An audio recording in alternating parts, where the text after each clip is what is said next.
tell me, outside of official competition, when was the last time you got in a fight? Last time I got in a fight, that's a good question. I think it was when I was 17 years old, and I was going out of I was trying to get out of a nightclub because somebody was picking on me, a guy of like 25 years old, and I was about to get out of the club, and I was outside, and he was following me outside, and he went to hit me with a bottle of beer. So I didn't have choice to defend myself. So I ended up breaking his arm, but I was on mount position on top of him, and I just I show him my fist to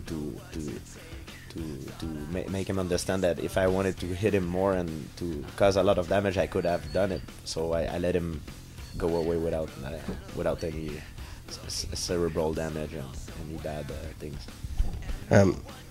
So tell me how all of these different skills work together when you're in the ring. Well, it's mixed martial art, so it's a combination of wrestling, judo, taekwondo, boxing, Muay Thai, everything, kung fu. So because everything is allowed, or almost, so you need to be very well-rounded. So I saw an interview where you mentioned your desire to be seen as the best pound for pound fighter of all time. In your opinion, who else deserves to be considered the best pound for pound fighter of all time? Of all time, time has changed now, but of all time, without a doubt, it's Royce Gracie. I will explain it to you. Right now, I don't think that he would have done well in the octagon right now because the sport has evolved. But for his time, he has dominated the sport like no one has ever did. Royce Gracie, Matt Hughes is one of them too. He has been champion for a very long time. So I just want to make my mark in the sport and dominate the sport in my time while I'm around as much as these guys or even more. I actually saw another interview where you mentioned Royce Gracie as a very big influence for you. In what ways did he influence you?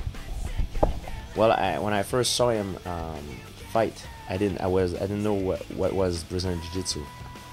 The grappling was unknown in Quebec, where I come from.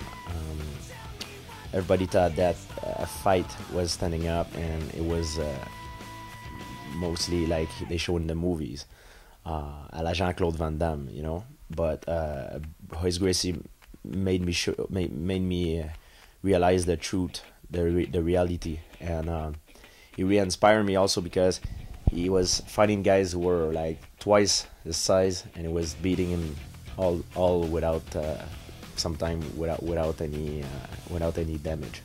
So in what ways has the sport of MMA evolved since the time when Royce Gracie was fighting? Well, Royce Gracie has dominated his time like nobody has done before, no doubt about it. The reason is it's because he had a weapon at the time that nobody has. This weapon was called Brazilian Jiu-Jitsu, the grappling. And same, you can see the similarity in a lot of different aspects. The person or the group who has the new weapon always win the battle or the war. You can see the prehistoric man dominate the food chain of nature because we invent weapon, we invent spear and stuff like that. In the Second World War, the American won the Second World War because they had a weapon that the Japanese didn't have, the atomic bomb. And Royce Gracie won and dominated the UFC because he had a weapon that nobody has, the submission game, the Brazilian Jiu-Jitsu. The sport has improved a lot now, so everybody has this weapon now. Everybody knows Jiu-Jitsu, so we have to be more well-rounded. So has the competition and the tournament style evolved significantly since that time as well? Everything has evolved, has improved dramatically. Before it used to be a karate guy against a guy of judo, a kung fu against a wrestler, jiu-jitsu against a boxer. Right now we're all training in, training in different martial art. we're all well-rounded. We all have our strengths and our weaknesses, but we all know pretty much everything about the game. So your victory against BJ Penn means you will likely have to defend your title against Thiago Alves. Tell me how you match up against Thiago. There's only one way to find out.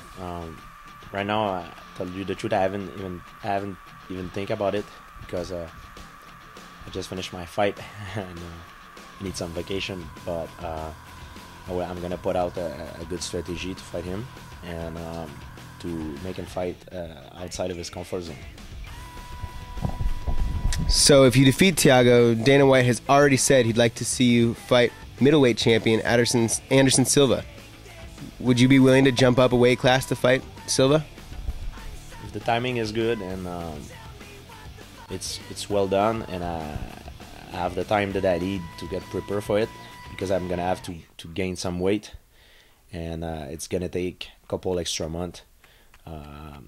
So of course I'm up to the challenge. So you've been involved with a number of high-profile fights over the years. What would you say is the most important fight of your career, and would you mind taking us through the fight? Most important fight of my career is the fight against BJ Penn, the second fight. The reason is because it was an unfinished business, and me and BJ has been rival forever. So there is a lot of animosity between us, always in the respect. But for me, also because of the reality show called The Prime Time, I had a lot of pressure to do well. I never had a fight with so much attention, with so much pressure. So it was very important for my career, and also the career of the people that I work with, that the result of that fight would have been good.